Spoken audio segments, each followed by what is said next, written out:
Baksul Masail itu merupakan roh dari Nahdlatul Ulama, merupakan keistimewaan dari Nahdlatul Ulama. Hidupnya NU itu ya, rohnya NU itu ya dari Baksul Masail. Dan sebenarnya Baksul Masail itu sudah banyak dilakukan oleh para sahabat dulu.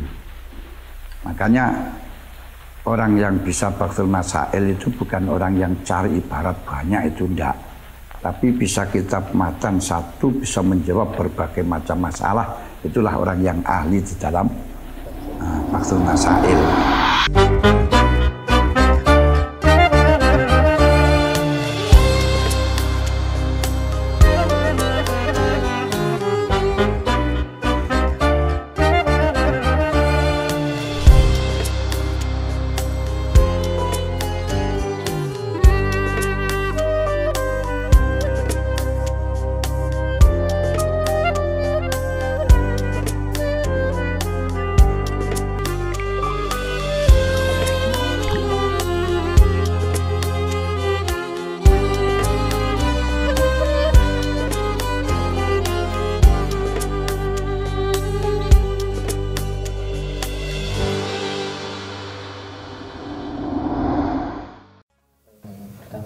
Mohon maaf ganggu waktunya, mungkin di sela-sela kesibukan di pasaran ini.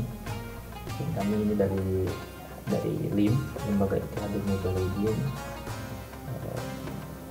niat silaturahim di sini, kita doa ya berkahkan dan sebagainya.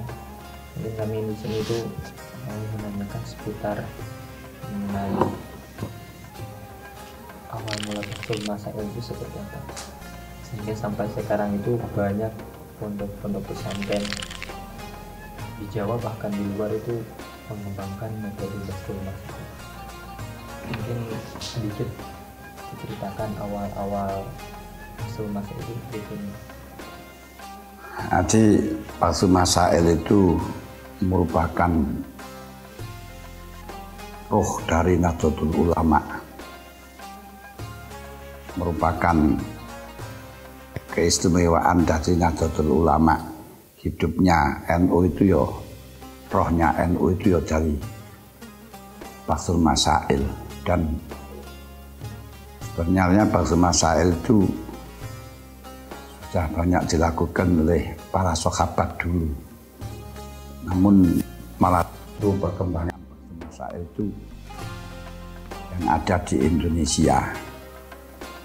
Kalau di Arab sekarang ini kebiasaannya dalam memberi hukum itu dengan sendiri-sendiri, 50-50, tidak ada ijtihad kolektif. Yang ada ijtihad kolektif itu ya di NU itu yang ada. Sejak berdirinya NU itu sudah ada Baksul Masail, tapi saya sendiri belum mengikuti. Dan saya akan cerita perkembangan Baksul Masail yang kami alami saja. Kalau yang itu cerita kan bisa kita cari di dalam referensi kitab-kitab, banyak dongeng atau apa itu sejarah. Tapi kalau yang saya alami perkembangan Baksul Masail di pondok pesantren Lirboyo. Jadi sebelum saya di Lirboyo itu sudah ada Baksul Masail. Akan tetapi Baksul Masail sebelum saya mengikuti di Lirboyo dulu itu masih belum terkoordinir seperti sekarang ini. Jadi hanya ada Baksul Masail antar pesantren, itu yang ditugaskan ya kira-kira anak yang di dalam sekolahannya itu menonjol. Biasanya kan nampak di dalam musyawarah itu anak-anak yang vokal, yang teliti itu sudah ada, itu ditugaskan untuk mengikuti, dan tidak ada briefing bagaimana caranya Baksul Masail dan nanti jawabnya itu bagaimana, tidak ada. Pokok yang penting diutus. Akhirnya tidak ada kader, yaitu Kalau zaman dulu itu biasanya ya di mana saja, kapan saja yang diutus itu ya Yasin, Asmuni dengan ya Usman. Hanya itu saja yang karena yang kelihatan vokal dalam waktu di kelas. Tapi pas zaman kira-kira tahun 86 itu mulai ada musyawarah di pondok. Yang dulu itu musyawarah kitab itu ditangani pondok. Namun pada waktu itu sebelum saya juga ada musyawarah di pondok untuk orang anak-anak yang tamatan, tapi tidak dikoordinir juga siapa yang ikut begitu. Tapi mulai 86 itu mulai diadakan per kelas, diundang per kelas musyawarah Fathul Qorib pada waktu itu, kalau takrib, dan diadakan waktu masail 1 minggu 1 kali, yaitu 1 bulan 1 kali pada waktu dulu masih pertama-tamanya. Nah disitulah ketika dikoordinir oleh kelas ini berarti anak-anak yang akan ikut musyawarah di pondok itu bersaing antara satu dengan yang lain sehingga mengadakan persiapan yang sangat matang, walaupun mungkin dorongan pertamanya tidak karena semata untuk mencari kebenaran misalnya, tapi hanya untuk sensasi, untuk menang-menangan, itu tidak masalah, untuk saling menjatuhkan, nah, itu tidak masalah. Dan biasa dulu itu ada kelompok-kelompok di dalam waktu musyawarah. Nah, kelompok itu artinya pendukung. Kalau yang isi sana misalnya, di sini nanti ada yang tanya. Padahal yang tanya itu sudah tahu jawaban, grupnya itu sudah tahu jawabannya, tapi yang satu tanya, terus nanti melihat jawabannya sana bagaimana, terus akhirnya menjadi geger, rame, nah, semacam itu. Nah itu terus berjalan kira-kira sampai 90-an. Nah itu sudah dikoordinir daripada kelas, kemudian mulai 90-an, kira-kira 90-an itu sudah diadakan waktu masail per kelas. Bukan di pondok, tapi per kelas sudah dikasih kesempatan untuk musyawarah waktu masail. Dan dari musyawarah pondok itu siapa yang dulu kalau zaman saya bukan mengambil anak-anak yang vokal, bukan mengambil anak-anak yang kelihatan mampu enggak, tapi modelnya anak-anak yang aktif dalam musyawarah dikasih hadiah untuk ikut waktu masail di luar. Itu sebagai tafsir atau isyarah biar dia itu semangat untuk berlomba-lomba untuk aktif di dalam mengikuti waktu masail atau musyawarah. Itu yang berkembang pada waktu zaman 92 itu 91 itu mulai dikoordinir yang semacam itu. Alhamdulillah ternyata perkembangannya semakin pesat, semakin semangat, karena asalnya tidak muncul, kemudian gebrakan baru itulah biasanya semangat. Yang mungkin gebrakan baru itu sekarang sudah dianggap lama lagi, akhirnya kesemangatan mulai menurun. Oleh karenanya perlu ada tajdid, ada pembaruan sistem. Bagaimana sistem anak-anak bisa semangat di dalam waktu masail. Saya dulu itu bisa semangat waktu masail itu ya memang pertama ada keinginan, ada irodah, mempunyai keinginan. Siapapun yang punya keinginan itu nanti akan diberi jalan oleh Allah Ta'ala. Itu sudah siapapun yang punya keinginan, apapun yang mestinya berat itu akan menjadi ringan. Nah, saya punya keinginan. Kenapa kok bisa keinginan? Karena saya melihat dari Bakti Masail yang sebelum saya. Nah, biasanya diadakan di pondok seperti zaman Gus Isom, zaman Pak Mahin.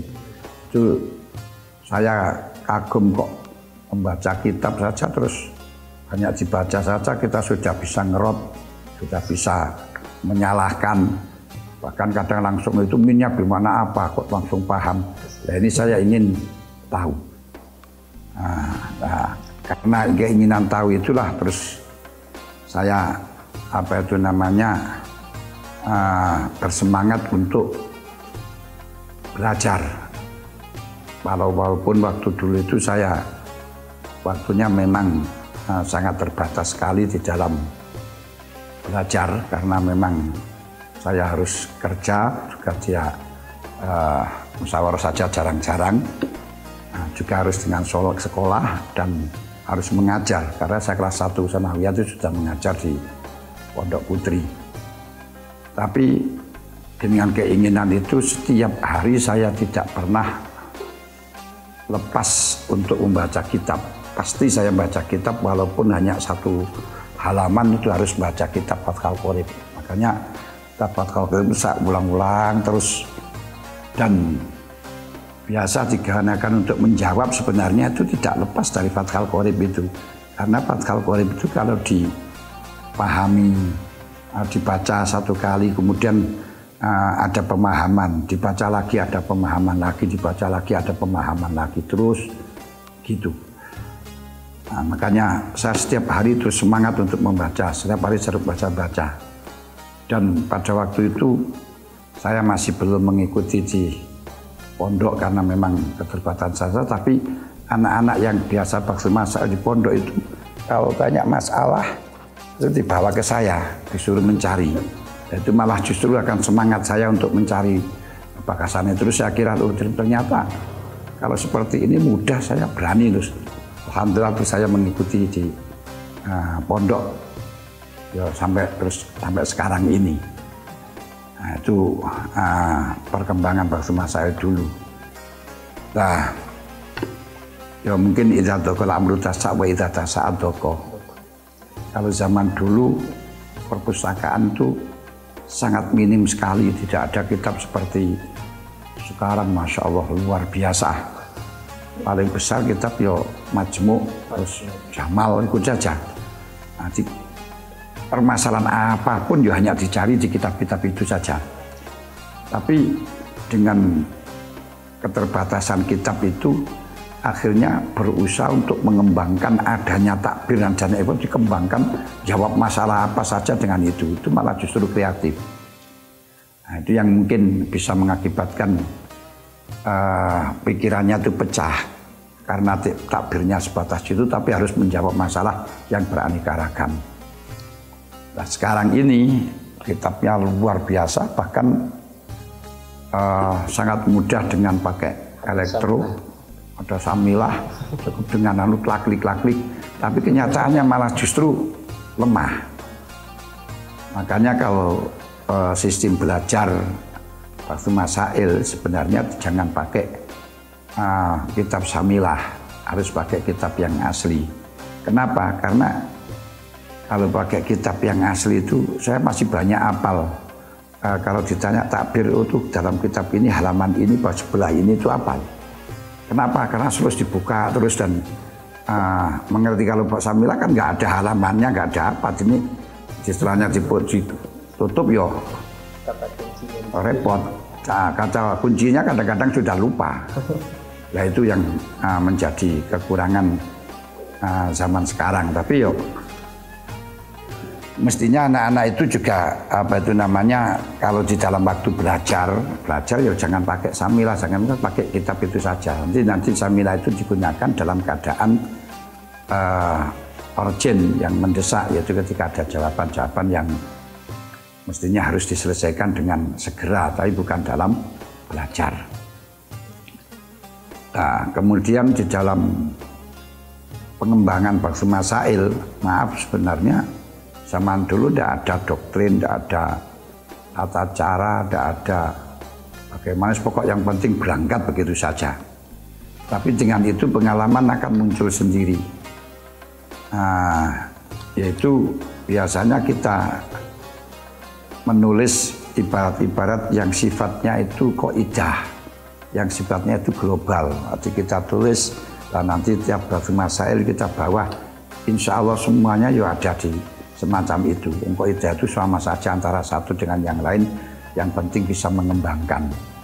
Makanya orang yang bisa Baqtul Masail itu bukan orang yang cari ibarat banyak, itu enggak. Tapi bisa kitab matan satu bisa menjawab berbagai macam masalah, itulah orang yang ahli di dalam Baqtul Masail. Karena itu memang teliti betul, bukan orang yang banyak baca kitab referensi banyak, itu enggak. Karena kalau kita akan banyak kitab referensi yo enggak selesai, referensi terus tambah banyak. Tapi malah justru kita harus bisa memberi referensi. Itu mestinya semacam itu. Dan ketika kita bisa menghafalkan kaidah-kaidah yang pokok-pokok itu, nanti setiap kita Baqtul Masail walaupun tidak usah bawa kitab, itu nanti akan tahu, oh itu permasalahannya, ini permasalahannya. Karena antar satu dengan yang lain masalah itu nggak beda. Sebenarnya hanya karena tasawurnya saja, cara pemandangannya saja. Demikian pula dalam masalah ibarat kitab satu dengan yang lain tidak ada yang beda. Hanya beda kalkulasinya saja, hanya beda dalam susunannya saja. Tapi isinya semuanya sama. Apalagi kalau kitabnya satu imam misalnya, kitabnya Ibnu Hajar berapa truk saja sudah sama. Makanya kalau memperbanyak ya jangan satu kitab yang sama mu'alifnya atau sama mazhabnya, harus beberapa mazhab, harus beberapa mu'alif nanti yang tentu akan berbeda di dalam di dalam penemuannya atau idroknya. Itu diantara ini perkembangan Baqtul Masail yang zaman dulu. Dan diantaranya lagi itu ketika akan Baqtul Masail, karena tidak ada mesin ketik, tidak ada laptop seperti sekarang, itu ibarat-ibarat menulis. Karena menulis itu tidak lebih banyak seperti sekarang. Kalau sekarang kan copy paste sehingga ibarat yang tidak berbobot, yang tidak mendukung saja ditulis karena saking penaknya. Kalau itu enggak, kalau tidak paham betul ya enggak ditulis. Dan ketika ditulis dengan menulis itu sudah ada nilai kita agak lebih hafal. Sehingga nanti mengembangkan itu enak. Itu sing sebenarnya yang terjadi pada zaman dulu. Makanya Baqtul Masail itu yang penting yaitu mengetahui pokok-pokoknya. Kalau Imam Ghazali mengatakan al-furu' ma dalla alaihal usul la bimujabi al-fatin bal bimujabi ma'anin tunabbihu bihal ukul. Jadi al-furu' adalah ma dalla alaihal usul la bimujabi al-fatin. Furu' itu suatu hukum-hukum yang ditunjukkan oleh asal. Asal itu ya Quran, hadis, ijma', asarus sahabat dengan melalui kelas, melalui kias. Tapi tidak harus sesuai tuntutan lafaz. Makanya tidak usah fanatik dengan lafaz, tapi sesuai dengan tuntutan makna yang ditunjukkan oleh akal. Di maknanya usul yang ditunjukkan oleh akal. Itu kalau kita paham dari pendapat Imam Ghazali itu akan kita mengembangkan dalam masalah pun, yang penting maknanya. Maknanya apa? Contoh saja, kita memahami tentang masalah silam taufik, tentang murtad. Anaku awal khasudil kalibarat anakula kaulin au aklin ya au aktin au fi'lin yadul alal istihanah billah wa bima alami dinihi ila akhiri ingko sudabi kubrun wa ila fal yakdaru bila khafif fala yakudu hurmatuhu. Ini nanti akan bisa menjawab masalah apa saja yang modelnya tidak dalam masalah pelecehan seperti kasus Ahok. Ini jadi jauh dengan hanya itu saja. Terus seperti kasus Al-Quran yang dibungkus dengan fotonya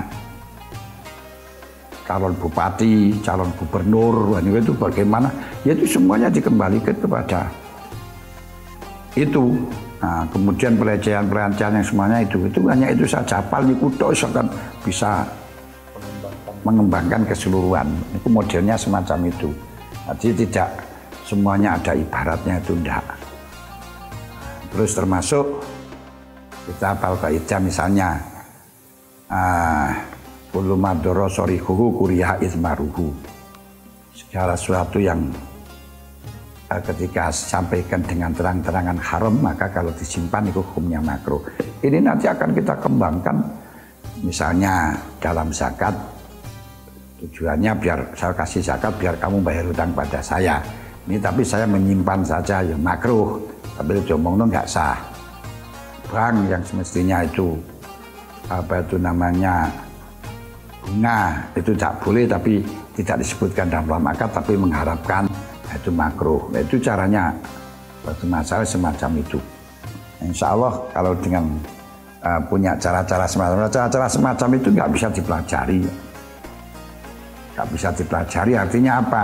Kalau kita ngapalkan cara-cara itu nggak bisa kita jawab. Tapi kalau kita sudah punya masalah jawaban terus bisa menyimpulkan, itulah simpulan ini nanti akan bisa mengembangkan yang lain. Bedanya gitu. Jadi beda kamu sampean belajar kaidah. Nah, ini nggak bisa mengembangkan. Kaidah ya itu saja. Tapi belajar ada masalah kita cari kaidahnya. Akhirnya tahu kaidahnya. Ini nanti akan bisa mengembangkan. Nah, ini model masalah yang dikembangkan di pesantren, yaitu dari bawah ke atas. Dari bawah ke atas itu artinya kita belajar melihat dari kaulan dulu, kemudian kita cari manhajnya, tidak model dari atas manhaj kemudian kaulan. Dan dari kaulan itulah nanti kalau sudah kita mengkristal manhajnya, nanti akan jawab masalah akan langsung dengan manhaj sendiri.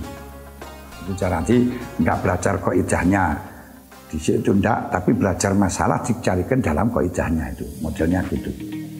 Itu diantara nih ngoten terus.